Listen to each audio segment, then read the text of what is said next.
Ya, permasalahan berikutnya ini tentang KPR rumah bersubsidi. Ada pengalaman dari salah seorang viewers yang menyampaikan pengalaman dan juga pertanyaan. Saya bacain dulu ya. Dari akun YouTube @yudistirandali. Pak izin nanya, 1 bulan lalu ada survei dari pihak bank ke perumahan. Nah, kebetulan di rumah punya saya titipkan dengan saudara saya dan bicara benar bahwa ini rumah saya, dirawat sama saudara. Karena saya pulangnya 2 kali dalam sebulan, karena saya kerja di Jakarta, rumah KPR-nya di Serang. Jadi beliau ini, sahabat kita ini kerja di Jakarta, tapi ngambil KPR, ngambil perumahan subsidi di Serang, ya di kota Serang, Banten. Hari ini saya dapat surat teguran tidak menghuni rumah KPR. Jadi ditegur secara tertulis sepertinya ya. Mungkinkah teguran atau somasi, intinya ditegur secara tertulis. Ada surat tegurannya. Kemudian ada 2 form yang harus diisi. Keterangan kenapa tidak di rumah pada saat survei. Dan siapa yang tinggal di rumah sekarang minta tanda tangan RT setempat di atas materai. Aman nggak Pak ya? Soalnya saya takut subsidinya dicabut. Nah, ini pembelajaran juga bagi kita, apalagi selaku debitur KPR bersubsidi ya, yang ternyata memang ada bank selaku kreditur melakukan kontrol, melakukan pemeriksaan ke perumahan-perumahan yang bersubsidi, memeriksa apakah rumah tersebut dihuni atau tidak, kemudian yang menghuninya si pemilik atau siapa, apakah disewakan atau dikontrakan. Biasanya kan pemeriksaannya seperti itu untuk menggali informasi atau fakta seperti itu. Dan ternyata ada. Nah, oleh karena itu teman kita tadi menyampaikan ya bahwa dia dapat surat teguran. Ternyata ditegur juga secara tertulis, bukan hanya diperiksa doang. Dan tegurannya di sini kan teman kita tadi dapat 2 form yang harus diisi. Yang pertama harus menyampaikan alasan kenapa tidak dihuni langsung oleh si pemiliknya. Kemudian yang kedua tadi diminta mengisi form untuk ditanda tangan RT RW setempat di atas materai. Menurut saya ini tidak terlalu fatal ya, belum terlalu fatal lah. Tidak akan beresiko sampai subsidinya sampai dicabut. Saya rasa, menurut saya ya, setahu saya, karena ini kan baru tahapan teguran awal, teguran pertama, dan biasanya juga dari bank juga akan meminta klarifikasi dulu. Kenapa sih nggak dihuni langsung oleh si pemiliknya yang namanya tertera sebagai debitur di bank tersebut? Tadi kan diminta surat form ya, form untuk menyampaikan alasan. Ya tinggal disampaikan alasannya. Nah, oleh karena itu, kalau memang benar kita kerjanya jauh, beda provinsi ya, kerjanya di Jakarta, tapi perumahan kita ngambil di Serang.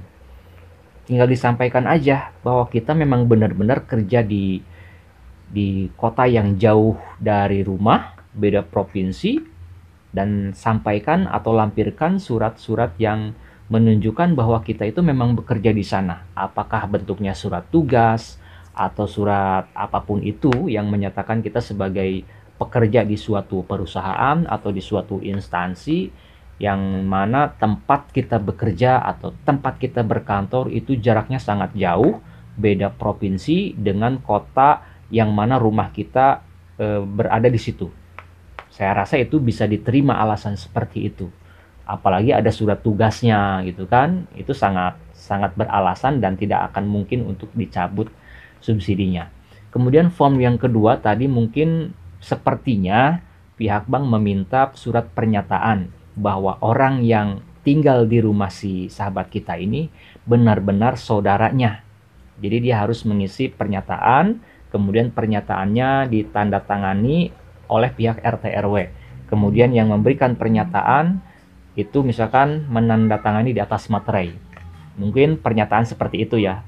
Atau mungkin pernyataan dari si pemilik rumah yang menyatakan bahwa rumah tersebut untuk sementara diurus atau dipelihara atau mungkin ditinggali, ditempati oleh saudaranya untuk sementara waktu. Kemudian surat keterangan tersebut tanda tangan di atas materai dan ditanda tangan pula oleh RT RW. Mungkin seperti itu. Saya rasa itu tidak akan berdampak terhadap pencabutan subsidi ya, itu menurut saya. Tapi kalau misalkan dari teman-teman ada yang pernah punya pengalaman yang misalkan sampai dicabut subsidinya hanya karena misalkan rumahnya nggak ditempatin. Nah, boleh dong untuk sharing ya, sampaikan pengalamannya di sini supaya lebih banyak lagi masyarakat yang mungkin sebagai debitur KPR bersubsidi yang mendapatkan wawasan agar tidak mengalami hal serupa. Nah, oleh karena itu kalau menurut saya, rumah subsidi itu sebetulnya memang tahun-tahun pertama itu jangan sampai ada pelanggaran lah. Meskipun kita nggak sampai dicek, nggak sampai si krediturnya ini turun ke lapangan, tapi kan ada yang sampai turun ke lapangan. Jadi untuk menjaga-jaga apabila kalau misalkan dari krediturnya turun ke lapangan, melakukan kontrol, pemeriksaan, kalau menurut saya sebaiknya dihuni saja rumah tersebut. Ya, huni langsung. Nah, oleh karena itu jangan sampai rumah tersebut ditelantarkan, harus diisi oleh kita sendiri sebagai pemilik, sebagai debitur yang tertuang namanya di dalam kontrak perjanjian. Usahakan tahun pertama sampai dengan tahun kelima itu jangan sampai rumah tersebut diisi oleh orang lain tanpa alasan yang jelas. Atau misalkan disewain, dikontrakin. Jangan dulu deh. Nanti kalau misalkan udah lewat 5 tahun ya, tahun ke-6 dan seterusnya, saya rasa itu ya pihak bank sudah tidak akan melakukan kontrol. Menurut saya dan setahu saya seperti itu. Jadi biasanya tahun pertama sampai dengan tahun kelima itu sangat riskan dilakukan pemeriksaan sidak kontrol dari pihak bank penyalur KPR bersubsidi. Oleh karena itu, tahun pertama sampai dengan tahun kelima usahakan rumah itu segera ditempati, jangan diterlantarkan. Dan juga jangan dulu dikontrakin, jangan dulu disewain, jangan dulu dijadikan sebagai tempat usaha, apakah dijadikan warung, ruko, ataupun juga kantor, kemudian juga misalkan di over kredit di bawah tangan, kemudian juga selain itu jangan dulu dilakukan pembangunan secara merombak total. Itu biasanya kalau ketahuan dan ada sidak dari bank kreditur, biasanya ya kita akan ditindak, akan ditegur, bahkan ya tadi subsidinya akan dicabut dan mungkin ada denda juga dan sanksi administratif yang lainnya bisa saja terjadi. Kalau menurut teman-teman video ini ada gunanya, channel ini ada manfaatnya, saya mohon keikhlasan dari teman-teman semua untuk subscribe ke channel Pengacara Santuy Official. Bukan siapa-siapa, hanya Lawyer Deso. Sampai jumpa di video-video selanjutnya. Assalamualaikum warahmatullahi wabarakatuh. Ayo kawan, buka mata hati, kenal hukum biar hidup lebih pasti. Gak cuma